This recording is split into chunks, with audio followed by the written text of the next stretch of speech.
Hi friends, welcome to our channel. Brahmamudi serial next ఎపిసోడ్లో ఏం జరగబోతోందో ఈ వీడియోలో చూసి తెలుసుకుందాం.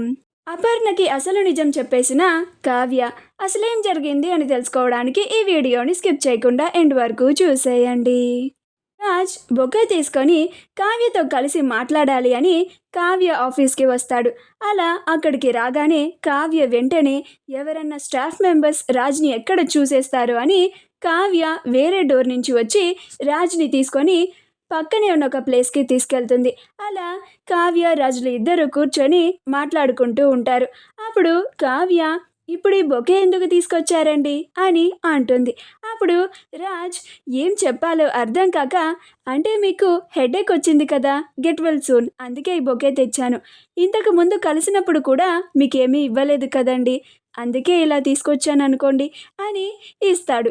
అప్పుడు కావ్య నవ్వుతూ ఆ బొకేని తీసుకుంటుంది. అప్పుడు కావ్య, ఇంతకీ ఏం మాట్లాడడానికి వచ్చారు అని అంటుంది. అప్పుడు రాజ్ ఏమీ చెప్పలేక మొహమాటంతో తనలో తానే సతమతమైపోతూ ఉంటాడు. మీరు నాకు ఎలా తెలుసు, అంటే గతంలో మీకు నాకు ఏమన్నా పరిచయం ఉందా అని కళావతి గారిని ఎలా అడగాలి అని ఆలోచిస్తూ ఉంటాడు. అప్పుడు కావ్య, ఏంటండి నాతో మాట్లాడడానికి ఇంత దూరం వచ్చి ఏమీ మాట్లాడకుండా అలా మౌనంగా ఉన్నారేంటి అని అంటుంది. అప్పుడు రాజ్, అది ఎలా చెప్పాలో అర్థం కావడం లేదండి అని అంటాడు.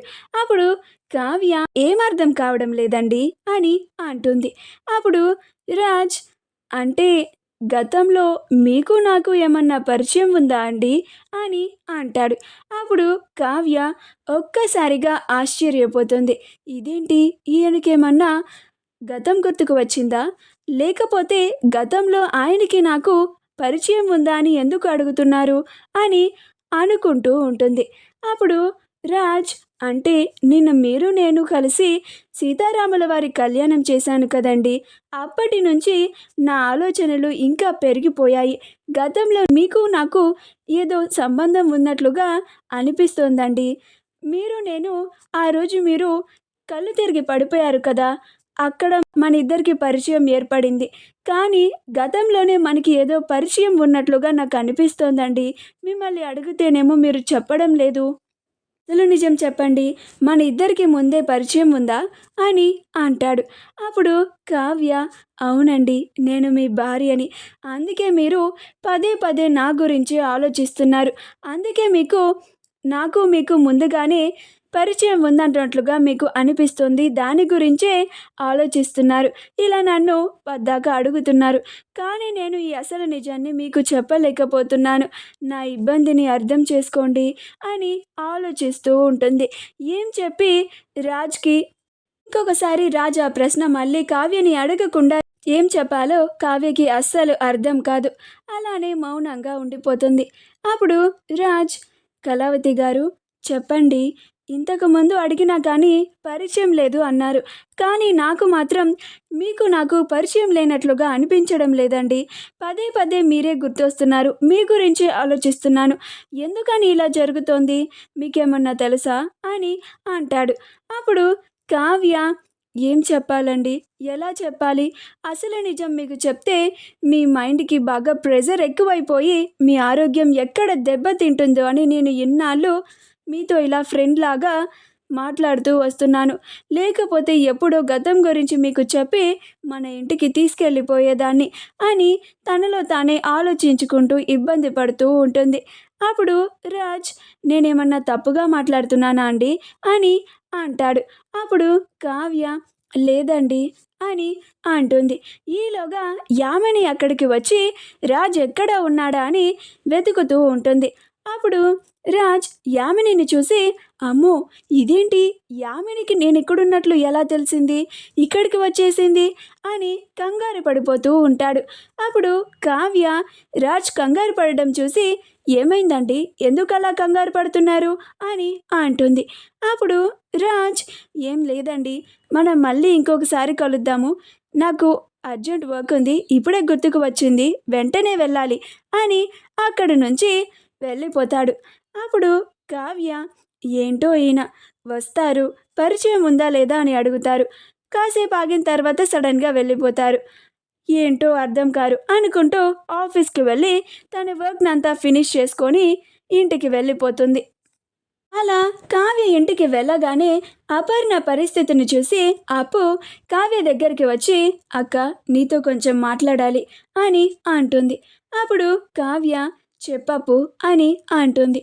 అప్పుడు అప్పు, నువ్వేమో బావగారిని చూసావని చాలా నమ్మకంగా ఆయన్ని ఇంటికి తప్పకుండా తీసుకువస్తాను అని చాలా నమ్మకంగా ఉన్నావక్క. కానీ బావ పరిస్థితిని చూస్తుంటే నాకే చాలా భయంగా ఉంది. కానీ ఇంట్లో అత్తయ్య గారు మాత్రం అసలు నిజం తెలియకపోవడం వల్ల బావగారు నిజంగానే చనిపోయారు అని రోజు రోజుకి బావగారి గురించి ఆలోచిస్తూ తిండి తిప్పలు అన్నీ మానుకొని రోజు రోజుకి కృంగిపోతున్నారక్క. అత్తయ్య గారిని చూస్తుంటే నాకు చాలా బాధగా ఉంది. రోజు రోజుకి ఇంకా అత్తయ్య గారి ఆరోగ్యం ఎక్కడ పాడైపోతుందో అని అని అంటుంది. అప్పుడు కావ్య, నాకు అదే బాధగా ఉంది అప్పు అని అంటుంది. అప్పుడు అప్పు, అత్తయ్య గారితో నువ్వైనా మాట్లాడి సర్ది చెప్పి అత్తయ్య గారు రోజు చక్కగా భోజనం చేసేలాగా, బావగారి గురించి దిగులు పడకుండా ఆయన ఖచ్చితంగా ఇంటికి వస్తారు అని నమ్మేలాగా నువ్వే చూడక్క అని అంటుంది. అప్పుడు కావ్య, అలాగే అప్పు, నేను అత్తయ్య గారితో మాట్లాడతాను అని అపర్ణ దగ్గరికి వెళ్తుంది. అలా అపర్ణ తన గదిలో చాలా దిగులు పడుతూ బాధపడుతూ ఉంటుంది, ఏడుస్తూ ఉంటుంది. అప్పుడు కావ్య, అత్తయ్య అని అంటుంది. అప్పుడు అపర్ణ మాట్లాడకుండా అలానే బాధపడుతూ ఉంటుంది. అప్పుడు కావ్య, అత్తయ్య నేను మీకు ముందే చెప్పాను కదా ఆయన బ్రతికే ఉన్నారు అని, ఆయన నేను ఖచ్చితంగా ఇంటికి తీసుకొస్తాను అని చెప్పాను కదా, అయినా మీరు ఇలా తిండి తిప్పలు మానేసి ఆయన గురించి ఇలా బాధపడుతూ కూర్చోవడం అసలేం బాలేదత్తయ్య అని అంటుంది. అప్పుడు అపర్ణ, నువ్వు వాడిని చూశాను అంటున్నావు, నిజంగా వాడు నువ్వు చెప్పినట్టుగానే బ్రతికి ఉంటే మన ఇంటికి ఎందుకు రావడం లేదు, నీకు మాత్రమే ఎందుకు కనిపిస్తున్నాడు వాడు అని కావ్యని నిలదీస్తుంది. అప్పుడు కావ్య ఇంకా అపర్ణ నిలదీయడం వల్ల తనకి తెలియకుండానే, ఎందుకంటే ఆయన గతాన్ని మర్చిపోయారు కాబట్టి అని చెప్పేస్తుంది.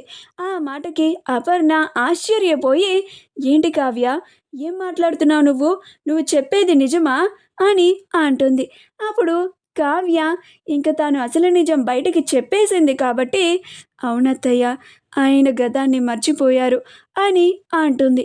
అప్పుడు అపర్ణ ఇంకా బాధపడుతూ ఉంటుంది. అంటే వాడు గతాన్ని మర్చిపోయాడంటే వాడు నిజంగానే బ్రతుకున్నాడా అని అంటుంది. అప్పుడు కావ్య, అవునత్తయ్య నన్ను నమ్మండి, రేపే ఆయన్ని మీకు చూపిస్తాను అని అంటుంది. అప్పుడు అపర్ణ, నిజంగానే రాజ్ని నాకు రేపు చూపిస్తావా అని అంటుంది. అప్పుడు కావ్య, అవునత్తయ్య మీరు ముందు భోజనం చేయండి అని అంటుంది. అప్పుడు అపర్ణ అలాగే అని చాలా సంతోషపడుతూ ఉంటుంది. మా వీడియో కనుక మీకు నచ్చినట్లయితే లైక్ చేయండి, షేర్ చేయండి, మా ఛానల్ని సబ్స్క్రైబ్ చేసుకోండి, పక్కనే ఉన్న బెల్ ఐకాన్ని క్లిక్ చేయడం మాత్రం మర్చిపోకండి.